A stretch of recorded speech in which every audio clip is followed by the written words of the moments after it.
In early December 2025, the government of Ghana deported 3 Israeli citizens, and this wasn't some routine immigration matter.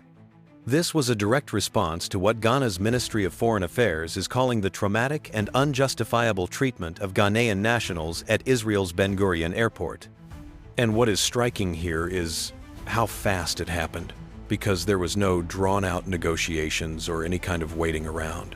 It was swift, proportional, and deliberate. So let me walk you through how we got here.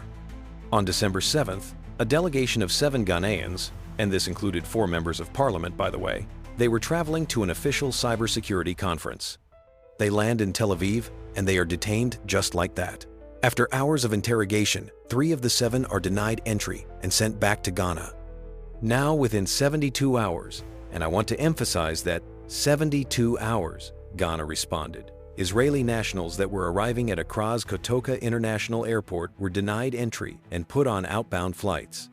At the same time, Ghana's government summoned Israel's acting head of mission, the chargé d'affaires, for an urgent meeting, and the message couldn't be clearer. Disrespect towards Ghanaian citizens will be met with equal consequences.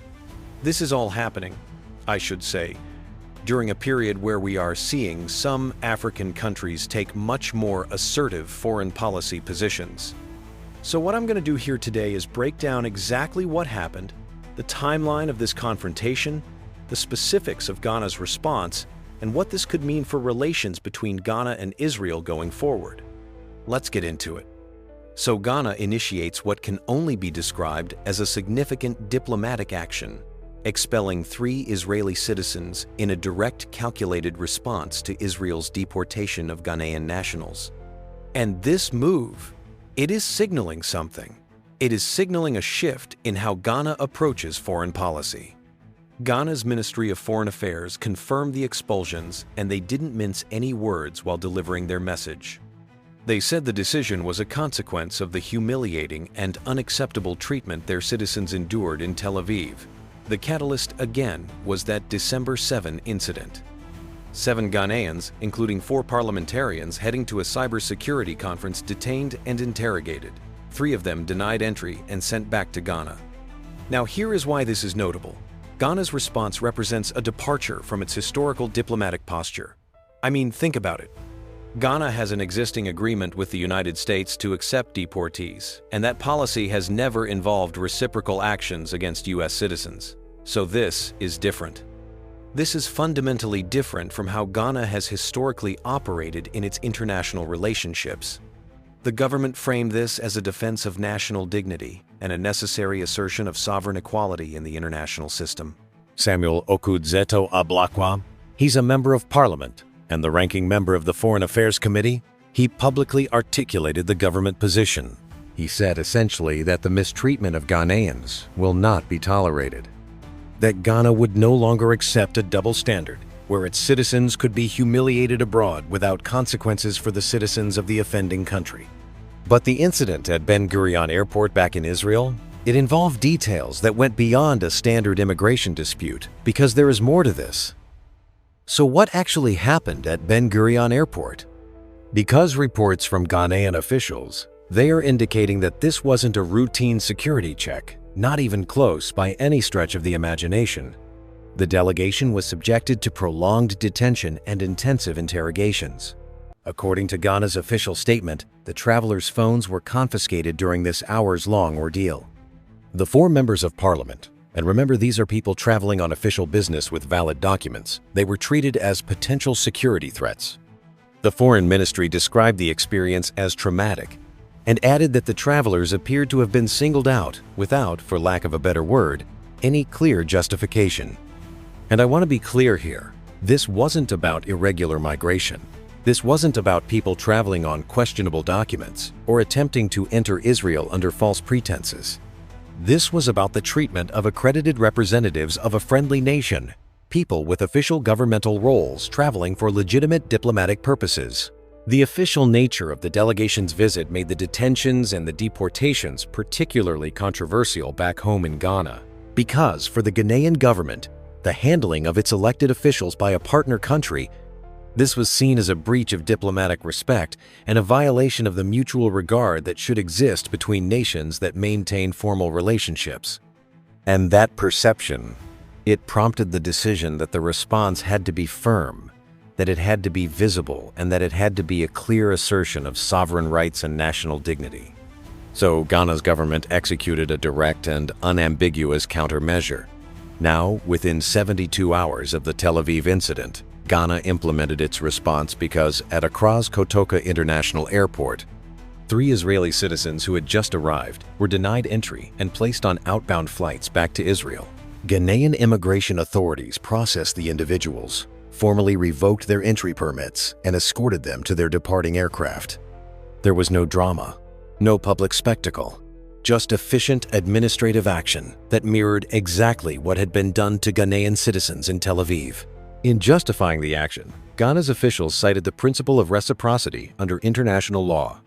They referenced the Vienna Convention on Consular Relations as a basis for ensuring mutual respect and equal treatment of nationals between states. The argument was straightforward. If Israel treats Ghanaian citizens in a particular manner, Ghana has every right under international norms to treat Israeli citizens in the same manner. Samuel Okudzeto Ablakwa. He publicly articulated this new policy in statements to the media. He said Ghana was compelled to act and will now apply a proportional doctrine in all its international relationships. His words were clear and unambiguous. For every Ghanaian citizen deported by another country without cause, Ghana will respond by deporting an equal number of that country's citizens. This marks a distinct change from Ghana's previous non-retaliatory approach, particularly when it comes to deportations from the United States and other Western countries. For years, Ghana has accepted the return of its citizens from abroad, even when those deportations involved questionable circumstances or harsh treatment. But this incident with Israel appears to have been a breaking point. The government action was intended to establish a clear standard for its international relationships going forward, a standard based on equality, mutual respect, and reciprocal treatment. But, and this is important, the deportations were just the first component of Ghana's official response, because there is more that happened in the diplomatic sphere. In addition to the reciprocal deportations, Ghana took formal diplomatic action at the highest levels. They summoned Israel's chargé d'affaires to the Ministry of Foreign Affairs in Accra. With Israel's ambassador not in the country at the time, the acting head of the mission was required to appear before senior Ghanaian officials for what was described as an urgent and serious meeting. During that meeting, Ghana's government launched a formal protest. They demanded a full explanation for the treatment of their citizens, accountability for the officials involved in the detention and interrogation, and definitive assurances that such incidents will not be repeated in the future. Ghana's protest was grounded in the international norm of reciprocity and the expectation of equal treatment. The principle holds that states should treat foreign nationals in the same manner they expect their own citizens to be treated abroad. It is a foundational concept in international relations, one that theoretically prevents the kind of discriminatory treatment that Ghana alleged its citizens experienced. Now, Ghanaian officials also contested the justification provided by Israel for its actions. According to Ablakwa, when Israeli authorities were asked to explain the deportations and provide documentation, there were significant discrepancies in the information provided. He mentioned that a list of individuals provided by Israeli authorities for deportation contained inaccuracies, including a citizen of Gabon who was incorrectly identified as Ghanaian. And this discrepancy, it further solidified Ghana's position that the initial deportations were mishandled, that they were based on flawed processes, and that they justified Ghana's strong response. The diplomatic escalation wasn't just about the immediate incident. It was about establishing precedent, about sending a message to Israel and to the international community more broadly that Ghana would not accept treatment it considered disrespectful or discriminatory. But this diplomatic dispute between Ghana and Israel, it is happening within a broader geopolitical context that amplified its significance and made it about more than just a bilateral disagreement between two countries. The diplomatic dispute between Ghana and Israel is not happening in isolation. It is happening at a time of increasingly strained Africa-Israel relations and a broader movement among African nations to assert their sovereignty and demand dignity on the global stage. The context here includes ongoing criticism from several African governments and civil society organizations regarding Israel's military operations in Gaza and the humanitarian situation in Palestinian territories. Notably, South Africa had previously filed a case against Israel at the International Court of Justice, accusing Israel of genocide in Gaza. This case has resonated across the African continent, where many see parallels between the Palestinian struggle and Africa's own history of colonialism and oppression. There are also long-standing reports and accusations of racial profiling targeting African travelers at airports in the Middle East and Europe. African travelers, particularly those with black skin, have consistently reported experiences of discriminatory treatment, excessive security screening, and humiliating interrogations when traveling through certain international airports. The Gurion Airport incident fits into this broader pattern of alleged discrimination, making it not just a Ghanaian issue but an African issue that touches on questions of racial justice and equal treatment in the international system. At the same time, and this is important context, Israel has made significant investments in diplomacy and partnerships across Africa over the past several decades. Israel has focused on sectors like security cooperation, agricultural technology, water management, and intelligence sharing. These partnerships have been strategic priorities for Israel, which has sought to build alliances across the African continent both for diplomatic support in international forums and for economic opportunities. Ghana has been a key partner in these efforts with established bilateral cooperation in various fields, including agriculture, technology, and security. So Ghana's decision to retaliate, it was seen by many observers not merely as a bilateral issue, but as a symbolic act of continental significance. It represented a public refusal by an African country to accept treatment it deemed disrespectful from a global partner. It demonstrated that economic and security partnerships would not insulate countries from accountability when they were perceived to have violated norms of mutual respect. And it suggested that African countries, or at least some African countries, were becoming more willing to prioritize dignity and sovereign equality over maintaining partnerships at any cost. The response from Israel to this assertive posture became the critical next phase in the diplomatic confrontation.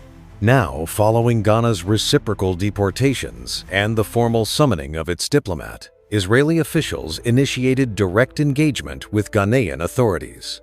The goal was clear: to de-escalate the situation and prevent further deterioration of bilateral relations. With the Israeli ambassador absent from the country, the chargé d'affaires in Accra served as the primary point of communication. Reports are indicating that Israel began urgent consultations aimed at protecting the bilateral relationship and its wider strategic interests on the African continent. Israel's diplomatic establishment understood that the incident had implications beyond just Ghana. How Israel responded would be watched by other African countries and could influence Israel's relationships across the continent. Throughout this period, Ghanaian officials maintained a firm public stance. MP Samuel Okudzeto Ablakwa, he reiterated in public statements that Ghana's actions were legal, deliberate, and proportionate under international norms. He signaled that his government would not alter its position without a satisfactory resolution to the matter. There would be no backing down, no quiet diplomacy that swept the incident under the rug, and no acceptance of vague assurances that would allow similar incidents to occur in the future. And this clear, unwavering posture, it placed the onus squarely on Israel to take concrete steps to resolve the situation. Israel's economic and security partnerships in West Africa, as well as the presence of nearly 1,000 Ghanaian nationals living and working in Israel, these were practical considerations in all of this. The situation demonstrated something significant: that a smaller country with fewer resources and less global influence could leverage diplomatic principles and the threat of reciprocal action to compel a larger global power to address a grievance directly. The pressure applied by Ghana, combined with the potential for the incident to damage Israel's broader African relationships, ultimately led to a resolution. And the nature of that resolution is significant in its own right. Now, the diplomatic standoff concluded after Israel issued a formal apology to Ghana for the mishandling of its citizens at Gurion Airport.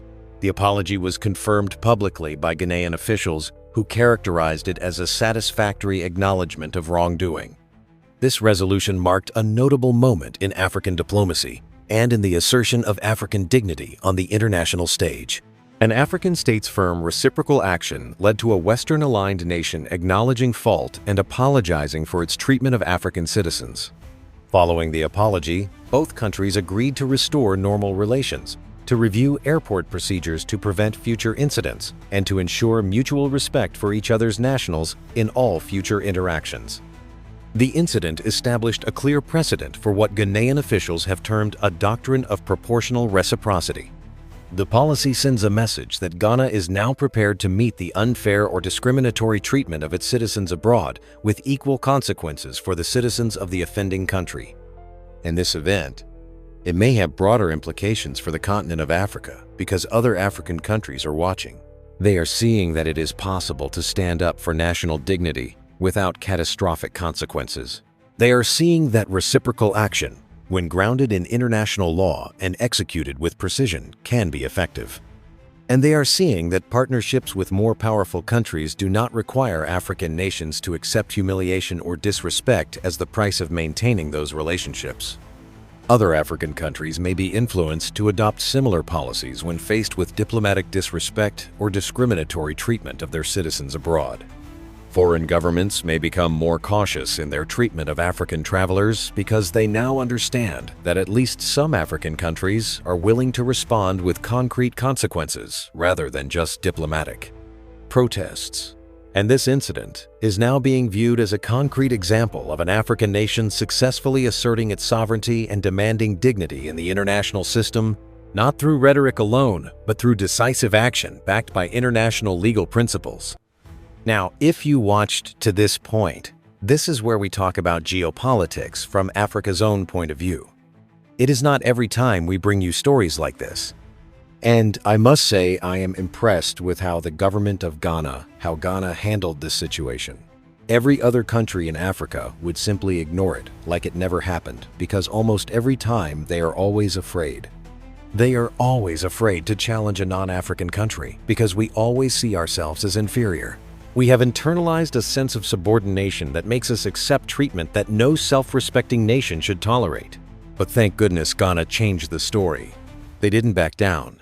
They didn't take the insult and disrespect and move on quietly like most African governments would react to such matters.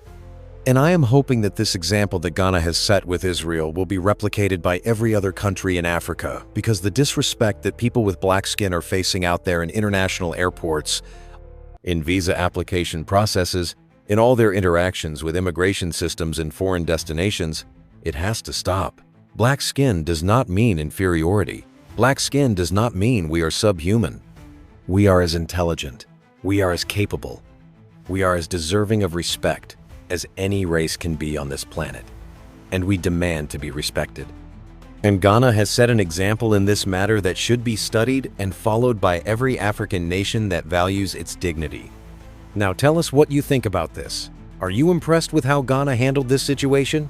Because I sure as hell am impressed. Drop it in the comments section and let us know your thoughts.